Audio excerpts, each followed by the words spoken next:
শাহজাহান তখন মানুষ মনে করে যে উনি একটা ছোট কচি মেয়ে বিয়ে করছে, বাচ্চা মেয়ে বিয়ে করছে দেখা হয়তো ওনার নজর খারাপ, কিন্তু না। তারপরে শাহজাহানের যে মৃত্যুর যে ছবিটা ওটা আমার কাছে দিয়ে বলতেছে ওনাকে মারা গেছে। পরে আমি বিশ্বাস করতে পারছি কোন হসপিটালে আছে, কোথায় আছে। আমি কিন্তু ভাইয়াকে অনেক ফোন করেছি যে ভাইয়া ও কোথায় আছে, কোন হসপিটালে আছে, আমি কিন্তু দেখতে যাবো, আপনি খবরাখবর নিয়ে আমাকে জানাবেন অবশ্যই। ভাইয়া আমার কাছে 4:30 না যেন 5টার দিকে আমাকে জানাইছিলেন যে সে সরদি হসপিটালে আছে। তো এমনের মানুষ অনেকে বলে যে আসলে বুড়া মানুষ, ওনার নজর খারাপ, কিন্তু আসলে এগুলোর মধ্যে অনেক কিছুই নেই। ওনার কোনো লোভ লালসা নাই, কোনো খারাপ নজর নাই, কোনো খারাপ চরিত্র নাই। ওনার সাথে কিন্তু ভিডিও করে উনি পারতো তো আমার সাথে ফোন দিয়ে খারাপ কথা বলতো, তা খারাপ কোনো কিছু করতো, কিন্তু না, উনি অনেক ভালো একটা মানুষ। আর ওনার সম্বন্ধে সবাই জানে, প্রত্যেকটা যাদের সাথে আমাদের ভালো ভালো লোকজনের সাথে ওনার সাথে পরিচয়, সবাই জানে উনি আসলে মানুষটা কেমন। ঠিক আছে, তো বিয়ে করেছে আমার মতোই একটা মেয়েকে বিয়ে করেছে, সেটা নিয়ে অনেক অনেক ঘটনা ঘটেছে, সেটা নিয়ে অনেক কিছু হয়েছে। তো আমি তার সাথে ভিডিও করছি, এটাও মানুষ অনেক কথাই বলতেছে, অনেক কথাই শুনছি যে আমাকেও মানুষজন বলে যে আমি তার বউ, বাট এটা কতটা সত্য তো আমরা জানি, তাই না? আমরা তার সাথে কাজ করি, মানুষ তাকে বলে যে সেই লোকটা অনেক খারাপ, তাকে আবার জেলের মধ্যে নেবে, অনেক কথা বলে, বাট আমরা তার সাথে কাজ করি, আমরা জানি সে মানুষটা কত ভালো। উনি কি আনুমানিক 1 মাস হয়েছে, 1 মাস হয়েছে আমরা কাজ করেছি, এর বেশিও না, এর কম হতে পারে, বাট 1 মাসের বেশি হবে না, মাসের মতো আমরা কাজ করেছি। কিন্তু এর মধ্যে আমাদের পেজটা খুব মানে 5-6 দিনের মধ্যে আমাদের পেজটা খুব মানে উপরে উঠছে। তারপরে এই পেজটাতে আমরা অনেকেই আমাদেরকে চিনতে পেরেছে, মানে আস্তে আস্তে আর কি ওনার জন্যই মানে আমাকে সবাই চিনতে পারছে। আমাকে যে যেখানে দেখে আমাকে আমার নাম্বার নেয়, তারপর কিছু কিছু লোকজন আমার সাথে সেলফি তোলে, এটা আমার কাছে খুব ভালোই লাগে। তো এখন তো তার সাথে আর দেখা যাবে না, এটাই একটু খারাপ বিষয়টা। আগের বউকে সে নাতি হিসাবে পরিচয় দিয়েছে বা কি করেছে এটার ব্যাপারে আমি কিছু জানি না, কিছু বলতে পারবো না। তার লাইফে যে পর্যন্ত কত ঘটনা ঘটেছে তা আমি 100% থেকে হয়তো 30-40% পর্যন্ত, আমি 30-40% পর্যন্ত আমি জানি, সবকিছু আমি জানি না। ঠিক আছে, আর সে আমাকে নাতিন পরিচয় দেয়, কারণ তার সাথে ভিডিও করি, আমি তার সাথে অনেক জায়গায় যাই, তার মাধ্যমে কিন্তু এই আমাদের এই মুন্না ভাইয়ের সাথে কিন্তু পরিচয়। মুন্না ভাই নিজে আমাদেরকে কল করেছে, দেন তার অফিসে আসতে বলেছে, তো তার সাথে আস্তে আস্তে এভাবে পরিচয়, তার এখানে কাজ করছি তার মাধ্যমে। কিন্তু সে সবাইকে বলে যে তাকে ভাই বলি, সে আমার বয়সে অনেক বড়, সে নিজেই বলছে যে সবাইকে বলতেছে নাতিন পরিচয় দিচ্ছে। মুন্না ভাইকেও বলেছে যে ও আমার নাতিন। ঠিক আছে, তাকে আমি শাহজাহান ভাইয়ের সাথে যখন আমি ভিডিও করছিলাম যে ডিপজল আমাদের বাংলাদেশের নিশা সওদাগর, তারা কিন্তু একসময় জেল খাটছে, শাহজাহান ভাইয়ের সাথে কিন্তু ছিল। তো এখন আর বেঁচে নেই, ইন্তেকাল করেছেন কালকে। তার জন্যই কিন্তু আমার সোশ্যাল মিডিয়ায় ভাইরাল হয়েছি। আমি যদি মিডিয়াতে 2-3 বছর ধরে যদি কাজ করতাম, মানে এটা বলতে চাচ্ছি যে 2-3 বছর ধরে যদি মিডিয়াতে থাকতাম তাহলে এতটা ভাইরাল হতাম না। ওনার কারণে আসলে আমি ভাইরাল হয়েছি, ওনার কারণে আমাকে মানে এত জায়গায় যেতে পারছে, ওনার কারণে অনেক লোকজন আমাকে চিনতে পারছে, অনেক উপরে উঠতে পারছে, একমাত্র ওনার কারণে। এই অবদানটা কিন্তু ওনার জন্য। ঠিক আছে, তো এই কথাটা হয়তো ভুলতে পারবো না এটা। আর সে মারা গেছে এটা শুনে আমার কাছে খুব খারাপ লাগছে। তো আর কি বলবো, তার সাথে আমার সাথে কোনো পরিচয় ছিল না। তার সাথে যখন পরিচয় হলো তখন আমি তাকে চিনতে পারিনি। ঠিক আছে, তো আমি তো আসলে অতটা মানে নিউজ টিউজ দেখি না, এই জন্য তাকে চিনতে পারিনি। তো তার সাথে পরিচয় হয়েছিল আমার একটা আপুর মাধ্যমে। আমি চ্যানেল আইতে একটা নাটক করেছি, তো এই নাটকে আমার একটা আপুর সাথে পরিচয়। তো ওই আপুর সাথে যেই আমাদের যে পেজটা যে ভাইয়াটা চালায়, ওই ভাইয়াটার সাথে পরিচয়। তো ভাইয়া আমাকে শাহজাহান ভাইয়ের কাছে নিয়ে গেছে, তো ওইভাবে আর কি আমাদের পরিচয়। এটা কমেন্ট করবে, এটা শুরু থেকে কমেন্ট করে গেছে যে মানে আসলে একটা মানুষ যদি ভাইরাল হয় অবশ্যই মানুষের খারাপ কমেন্ট অবশ্যই থাকবে।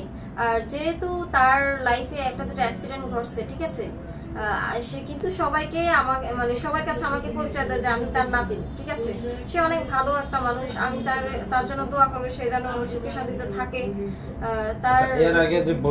আমি তার ব্যক্তিগত লাইফ নিয়ে কখনো জিজ্ঞাসা করি নাই। হ্যাঁ, ব্যক্তিগত লাইফ না, এটা কথা বলতে গেলে ভুল। আমি তার ইন্টারভিউ নিয়েছি তার লাইফ সম্পর্কে, তার লাইফ সম্পর্কে, যে সে জেলে গেছে কেন, মানে আমি তার ব্যাপারে এত কিছু জানতাম না। তো ইন্টারভিউর মাধ্যমে হচ্ছে আমি সবকিছু জানতে পেরেছি, সে কেন জেলে গিয়েছে, সে বিয়ে কখনো করেছে কিনা, এগুলো জানতে পেরেছি। আর যে ওই মেয়েকে বিয়ে করছে যে সাথী আক্তার, ওই মেয়ের সাথে কিভাবে তার পরিচয়, এটা এত কিছু আমি জানি না। শুধু এতটুকু জানি যে ইন্টারভিউর মাধ্যমে জেনেছিলাম যে হোটেলের মাধ্যমে তাদের সাথে পরিচয় হয়েছিল। ঠিক আছে, এতটুকুই। আর এর ব্যক্তিগত বাইরে আমি কিছু জানি না। তার বউকে যে নাতি বানিয়েছে, কি করছে সেটা জানি না। আর অনেকে আমাকে বলতেছে সে নাতি বানিয়ে আমাকে পরিচয় দিচ্ছে, আসলে ব্যাপারটা এরকম না। আমি সে নিজেই বলে যে ও আমার উনি মানে শাহজাহান ভাই নিজেই মানুষকে বলে যে মানুষজন খারাপ কথা বলে বলুক, সেটা নিয়ে তোমার কান দেওয়ার দরকার নাই। উনি ভাই নিজেই বলে যে মানুষকে নাতি পরিচয় দেয়, আমার নাতিন, কারণ সে নিজেই ভাবে যে আমি তার বাবার বয়সী, দাদার বয়সী, হ্যাঁ, তো নাতিন সে পরিচয় দেয়। আমি শাহজাহানের, এটা কি কথা বলেন, আমি শাহজাহানের বউতে যাব কেন? ওটা ওটা কথা বলবেন না, আমি শাহজাহানের বউতে যাব কেন? একসাথে কাজ করেছি, আমাদের কাছে খুব ভালো লেগেছে, আমি তার সাথে দীর্ঘদিন ধরে কাজ করেছি, কিন্তু আমাদের সাথে আপনারা সবাই দেখেছেন, কিন্তু তার সাথে আমাদের শেষ কাজ হয়েছে আরেকটা আপুর সাথে। আরেকটা আপু কিন্তু আমাদের সাথে কাজ করেছে, ঠিক আছে? ওই আপুটা থাকলো, ওই আপুটা কন্টিনিউ আমাদের সাথে কাজ করতো, বাট এখন তো ওই আপুর সাথে তো আর এখন কাজ করবে না। আপুর কাছে খুব খারাপ লাগছে।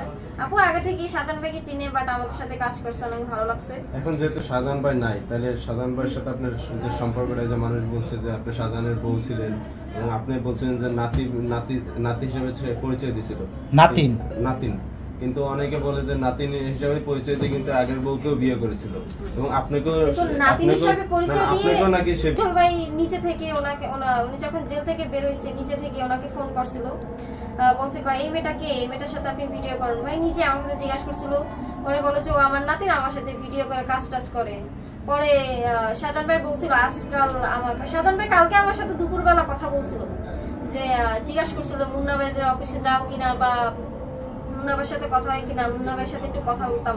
আমাকে আচ্ছা ঠিক আছে, অফিসে চাইলে আমি আপনাকে ফোন ধরাই দিব। বা আমি বলছিলাম আপনি কল দেন, না আমার কাছে তো নাম্বার সেভ নেই, কথা বলতে পারবো না। কালকে ওনার সাথে কথা হয়েছিল, 2টা কততে জানি কথা হয়েছিল আমার সাথে।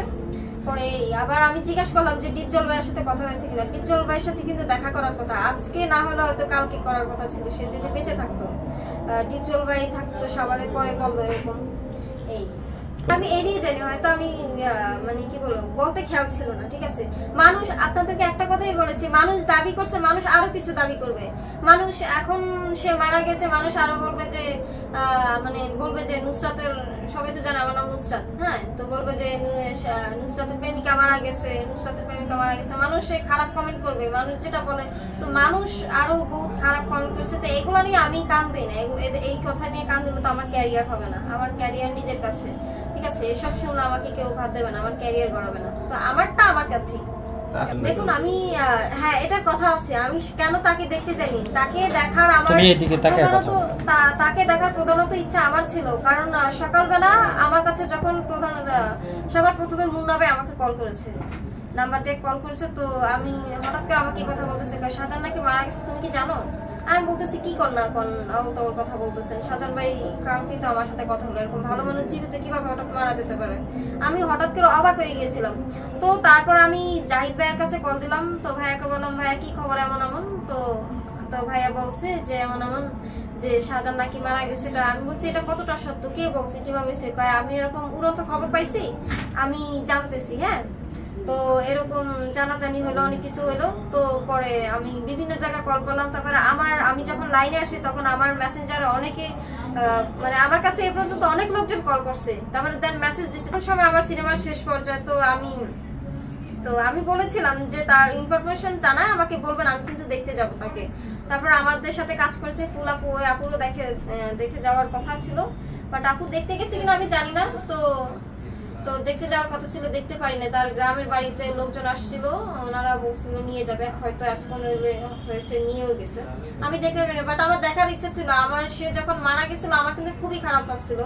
আমি একটা সাক্ষাৎকারে, মানে যখন আমি একটা সাক্ষাৎকার দিয়েছিলাম তার মৃত্যুর কথা শুনে, তো আমার ওখানে সত্যি সত্যি চোখের পানি পড়ে গেছিল। আসলে এটা সত্যি সত্যি দেখানোর জন্য না, আসলে মন থেকে আমার খুব খারাপ লাগছে যে আসলে তার সাথে আর ভিডিও করা হচ্ছে না। আসলে এই মানুষটা কিন্তু খুবই ভালো, আমি ওনাকে, মানে উনি অনেক ভালো।